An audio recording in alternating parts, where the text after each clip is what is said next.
For this update, we're back on site on the north side of the Midland Main Line. The big machines have gone from the ground investigation, but they've left behind these blue mushrooms. They're actually the caps of the boreholes that were drilled, and now it's time to look inside them. As always, our guide to what's happening is Cameron Adams from Stantec.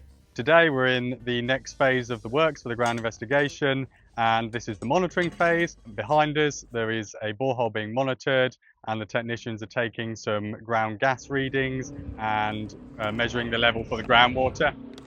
Ground gas is to do with a contamination risk assessment, which is part of the planning conditions in place for the scheme. And the groundwater, we want to know what the shallow groundwater level is so we can use that to help the design of the new bit of embankment that's going to go here. So when we're excavating, it's obviously practical to know where the water level is. We need to know where it is for piling, which is further down, and across the site there'll be a series of boreholes which will have the water level taken, and we'll use that to make a nice map of what the groundwater level is doing so we can see its level and see which way it's flowing.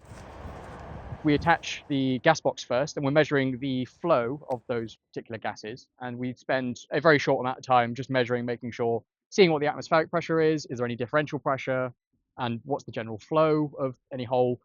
Some holes are active, some holes aren't. Do the gas box first, and we check all the concentrations. We then attach the PID afterwards directly to the borehole, and we then measure the parts per million, or ppm as we call them, and basically check and make sure what kind of gases are coming out. We can see how much of those gases is actually coming out of the hole. There's two sets of boreholes. So there's the shallow ones, which were done in the window sample rig. So that's the little rig that was in the previous videos. And those ones are targeting the shallow groundwater. So the groundwater in the superficial deposits, that's the alluvium and the underlying sand and gravel. There's deeper boreholes. There's 5 of those across the site, which were drilled by the bigger rig. They're targeting the deeper geology, so the Mercia mudstone. Outside of this, in conjunction with the monitoring, the laboratory testing has started, and there's 3 parts to that. So there's the chemical laboratory testing on the soils, so that's again for contamination.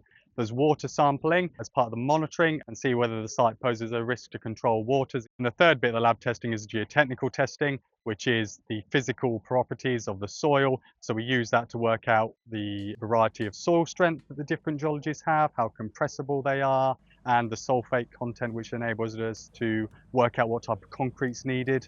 And again, that's targeted for different pits of the site depending on what's being built. So down the far end, where there's going to be a new embankment, we're very interested in compressibility, which you can then use to work out the amount of settlement. And same up this end of the site, where we're going to have a new bit of embankment, we're very interested in that as well.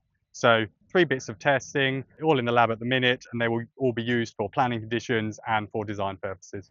We'll have to water sample this one as well. The monitoring visits and the data collection will continue for the next 2 months. Another small but important part of the jigsaw on the way to construction.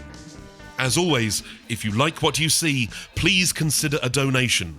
It's support from people like you that helps us move forward with this epic reunification project.